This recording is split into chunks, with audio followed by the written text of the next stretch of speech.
मध्य प्रदेश में सरकारी बस संचालन से निजी बस संचालकों का नुकसान है।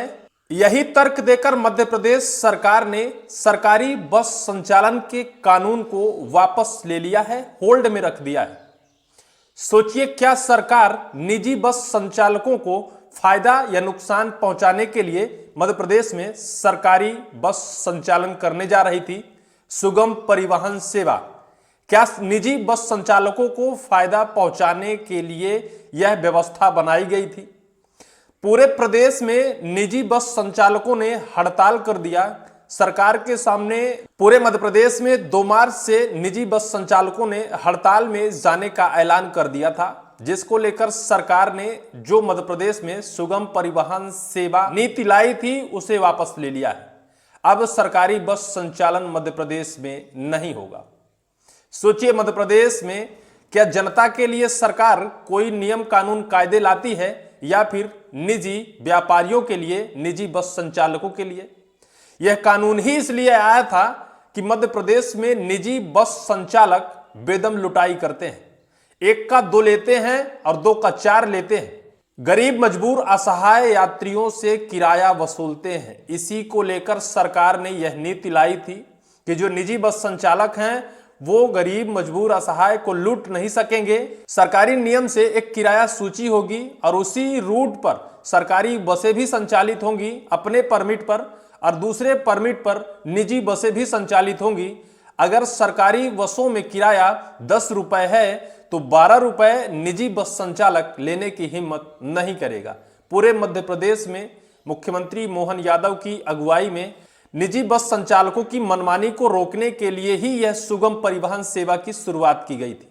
लेकिन पूरे प्रदेश में निजी बस संचालकों ने हड़ताल किया था, हड़ताल करने का ऐलान किया था, और फिर मध्य प्रदेश की मोहन सरकार बैकफुट में आ गई और कह दिया कि जो भी नियम कानून कायदे और शर्तें लाई गई थी उसे अभी होल्ड में रखा जाता है। सभी के हितों को ध्यान में रखते हुए यह सेवा वर्तमान में अभी होल्ड लगा दी गई। मध्य प्रदेश की करोड़ों जनता जो निजी बस का सफर करती है, किराया में लगातार उनसे मनमानी वसूली की जाती है। वो लोग विरोध नहीं कर पाते हैं, विरोध करते हैं। तो अभी हाल ही में एक वीडियो, एक खबर मैंने आपको दिखाया था कि एक महिला को एक निजी बस संचालक ने शिवपुरी ग्वालियर इलाके में बीच रास्ते पर उतार दिया था। उसके साथ मारपीट की थी, उसका सामान बस से उतार कर बाहर फेंक दिया था।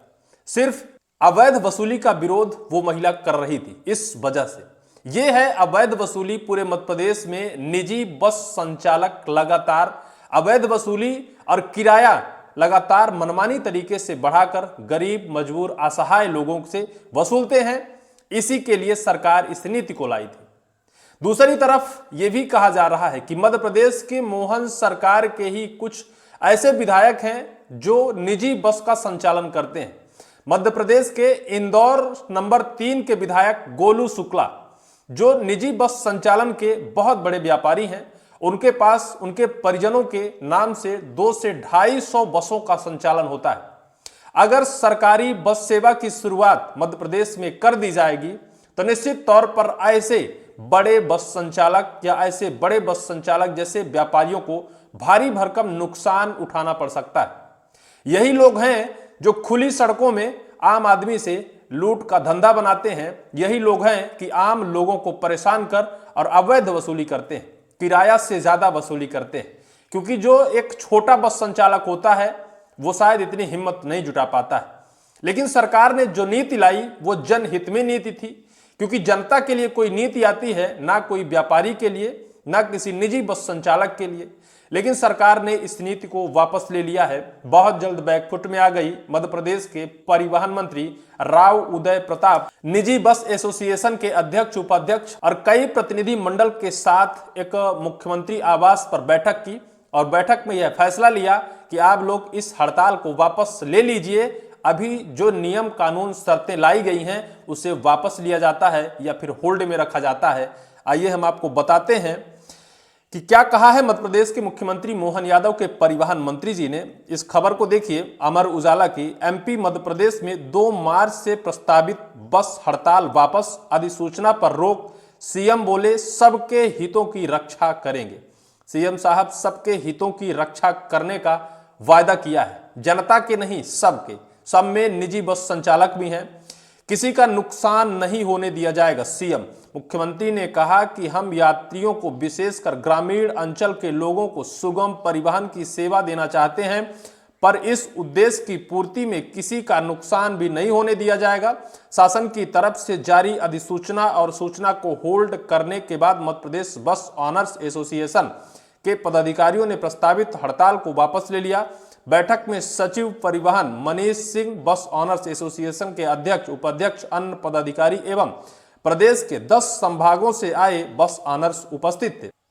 निजी बसों के रूट सीमित करने का था डर। बता दें कि एसोसिएशन का कहना था कि परिवहन नीति में रूट आवंटन और रिन्यूअल की प्रक्रिया को जटिल और महंगा बनाया गया है। डीजल की बढ़ती कीमत के बावजूद किराए में संशोधन का कोई लचीला प्रावधान नहीं है।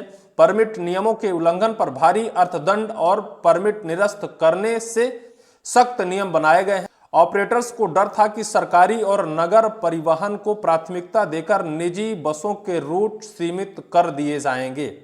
ये था बस एसोसिएशन या फिर निजी बस संचालकों को डर ये था कि डीजल लगातार रेट बढ़ रहा है, लेकिन उसमें किराए में कोई बड़ा संशोधन या फिर किराए बढ़ोतरी में कोई ऐसा प्रावधान नहीं लाया जा रहा है। परमिट नियमों का अगर उल्लंघन किया जाएगा निजी बस संचालकों द्वारा तो उनकी परमिट निरस्त कर दी जाएगी, ये भी सही था। प्राथमिकता से उन्होंने ये कहा था कि अगर सरकारी बसें या फिर नगर परिवहन की जो बसें संचालित होने लगेंगी, उनको देखते हुए सरकार निजी बस संचालकों की परमिट सीमित कर देगी, यानी परमिट में उनकी कमी कर दिया जाएगा, उनका टाइमिंग फिक्स कर दिया जाएगा। जहां 2 मिनट रुकना है तो वो 10 मिनट नहीं रुक पाएंगे। निश्चित तौर पर मनमानी बंद हो जाती।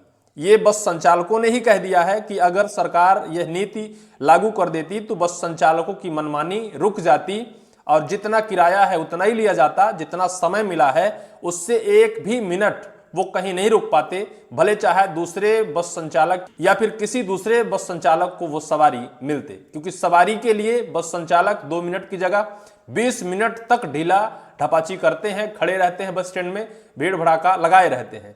यही वजह है कि बस संचालकों को यही डर था। 2 मार्च को प्रस्तावित था बस ऑपरेटरों का हड़ताल, जो अब वापस ले लिया गया है। बताया जा रहा है कि बस एसोसिएशन द्वारा मध्य प्रदेश के मुख्यमंत्री मोहन यादव और परिवहन मंत्री से मुलाकात के बाद इस हड़ताल को रोकने का ऐलान कर दिया है। निश्चित तौर पर होली का त्यौहार था और इस वक्त अगर बसों में हड़ताल कर दी जाए तो लोगों में बहुत भारी नुकसान होगा, आने जाने में दिक्कत होगी। हो सकता है यही समस्या को देखते हुए मध्य प्रदेश सरकार ने इस नीति को वर्तमान में होल्ड रख दिया है। आने वाले वक्त पर हो सकता है कि जनहित में इस नीति को लागू किया जाए, लेकिन सरकार जो भी नीति लाए वो जनहित में हो, ना कि किसी निजी बस संचालक, किसी व्यापारी, किसी धंधे वाले के लिए हो। निश्चित तौर पर क्योंकि व्यापारी हैं, उनका काम अपने हिसाब से चलेगा, लेकिन जनता के लिए नीति आती है और जनता पर ही समर्पित होती है। अगर सरकारी बस सेवा परिवहन चालू होता है तो जनता को उससे लाभ मिलेगा, जो अवैध वसूली होती है उससे जनता को छुटकारा मिलेगा। इस पूरी वीडियो को लेकर आपकी क्या राय होगी, कमेंट सेक्शन पर कमेंट जरूर करिएगा।